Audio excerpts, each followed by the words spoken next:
Hello, everyone. This is Tom Fox. I'm the Compliance Evangelist, and I'd like to welcome you to this special 5-part episode on assessing ethics and compliance in mergers and acquisition. This podcast series is sponsored by Affiliated Monitors.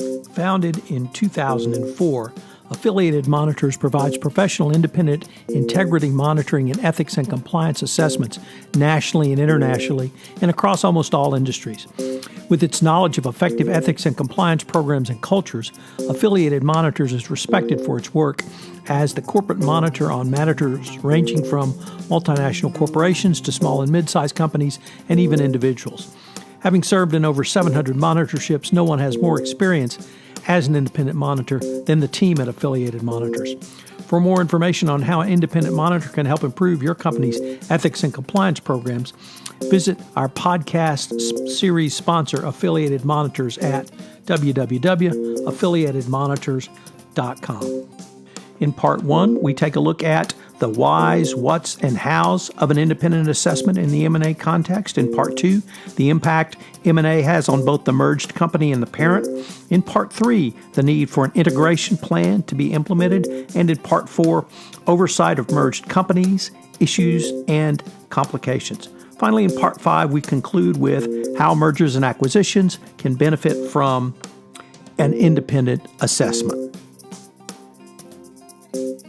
I know you will enjoy this 5-part series and you will get quite a lot out of it. This 5-part series on assessing ethics and compliance in mergers and acquisitions is a special series of the Compliance Podcast Network.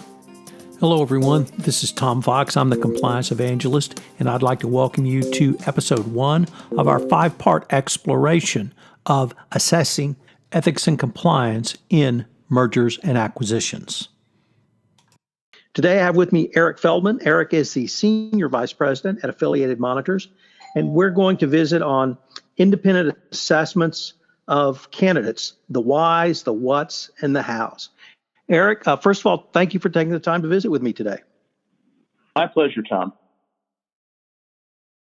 So, Eric, I guess we could just start with what kinds of things should companies look for when doing mergers and acquisition due diligence? Sure. Well, it's very interesting to us when we conduct independent assessments of companies that have gone through mergers or acquisitions, or do monitoring work of companies that have been through an M&A.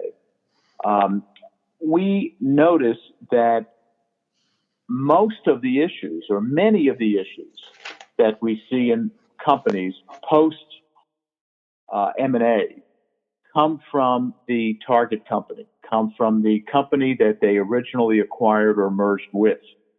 And the issues emanate from a lack of attention to a number of different things. First of all, the DOJ requirements, and we'll go into that in a moment, require a company going through an M&A to identify, to the extent that they can, any unreported misconduct that has occurred in the target company. To do that, there needs to be some kind of an assessment. You have to also identify the risk of additional misconduct having occurred or occurring in the future, and taking appropriate steps to prevent and detect that from happening, and for the company to establish processes for preventing and detecting misconduct once the acquisition or mergers occur. Now, the kinds of things that a company can look for during that pre-acquisition due diligence process and risk assessment really are fairly simple. We need to look for whether or not the company has a code of conduct, what that code of conduct might look like. Look at the ethics and compliance officer, the CECO, as we often call that individual, and whether they have the independence, the authority, and the resources to do the job effectively. Is it real? Third thing I think that company would want to look for is whether there's an anonymous reporting hotline, something that is a requirement from the SEC and the DOJ. You might want to take a look at board minutes to determine if that ethics and compliance officer is having contact with that board. Are they briefing the board? Is the board providing leadership and oversight? And then you'd want to just ask for basic policies. Does the company that you are planning on acquiring or merging with have very simple things that you would expect them to have, like an anti-retaliation policy, an anti-harassment policy, and really, most importantly, an anti-corruption policy that has been effectively implemented? You would be surprised to know that there are a number of instances that we have seen out there where the acquiring company has failed to even ask for these fundamental and basic documents to determine if that company has done its due diligence to prevent corruption and misconduct. Eric, you outlined some structural issues that should be explored, but let me turn it now to what specific types of questions would you advise a company who's looking at a potential target to ask? Well, one of the things you want to try to get at is the culture of the company.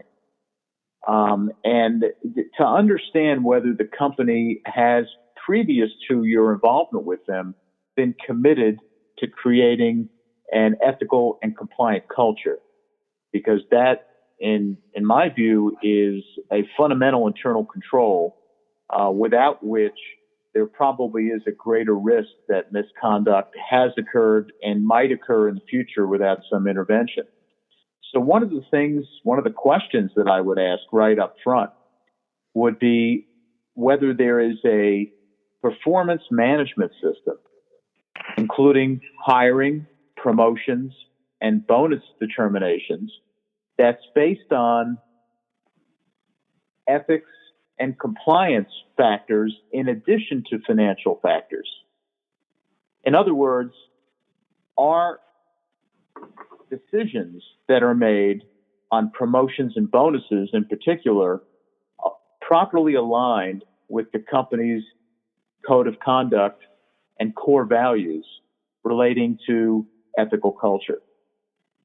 I might also want to ask whether the company has done engagement surveys in the past and get copies of those engagement surveys, because they could be good indicators, or although they're not foolproof, they could be a fairly good indicator about employee morale, which can give you some red flags about whether the environment within the company is one that has tolerated harassment or bullying, things that you look for as red flags of a challenged ethical culture. And the employees will also tell you to what extent they feel comfortable talking to their managers and reporting issues. If they've never done an employee survey, I would think that you would want to look a lot further on the first several things that I talked about in terms of policies and procedures, and then get a sense of what is the company's capability to respond to allegations of misconduct, and do they have a professional and independent investigative capability internally to do that? If they don't, I think that there are other questions that might need to be asked, and it is a red flag that there might be a problem. Eric, one of the things that bedevils anyone in the M&A world is the lack of time in the pre-acquisition process. You never have enough time to look at everything you want, whether that be looking at financial records, whether that be looking at ethics and compliance records, whether it be testing an ethical culture. Obviously, confidential information is a very important part of the pre-acquisition process. But how would you advise a company who is constrained on because of whatever reason, whether it's regulation, whether it's law, whether it's resources, from being able to do really a full assessment to make a decision that they can then act upon and remediate if necessary going forward? Well, yes, you're right, Tom. There are time constraints always in these kinds of things. There are also issues regarding limited access, that you might not have full access to the people and records that are necessary to do what you and I might consider to be a complete review. So in those cases, either identifying a third party that can come in and, in accordance with ethics and compliance best practices, provide a list of questions, ask the right questions of key people in the company while limiting access and doing this in a very short time frame, can meet the DOJ's definition of doing appropriate risk-based due diligence. Within the Department of Justice deferred prosecution agreement template, one of the items that we know from past experience that DOJ focuses on is mergers and acquisitions. And in there, it says that the company will develop and implement policies and procedures for mergers and acquisitions, requiring the company to conduct appropriate risk-based due diligence on potential new business entities, including FCPA and anti-corruption due diligence. And to do that, you need a documented process. And in our view, based on the work we've done, having an independent third party do this and document it can lower the risk that if there is a problem, the problem will at least be identified and the company can decide whether to go forward with the merger or acquisition or not. And if it's a very specific identification of misconduct, they can make a disclosure to the Department of Justice. And in any case, upon closing, they can remediate those issues and those control weaknesses that led to the problem in the first place. Eric, unfortunately, we're near the end of our time, but I've been visiting today with Eric Feldman, and we have been talking about the independent assessment of potential candidates in a mergers and acquisition. Eric, I wanted to thank you for taking the time to visit with me today. Thank you, Tom.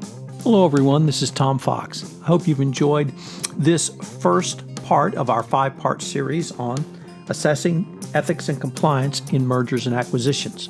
I hope you'll join us tomorrow when we take a look at the impact that a merger and acquisition has on the merged company and the parent. This 5-part series is a special presentation of the Compliance Podcast Network.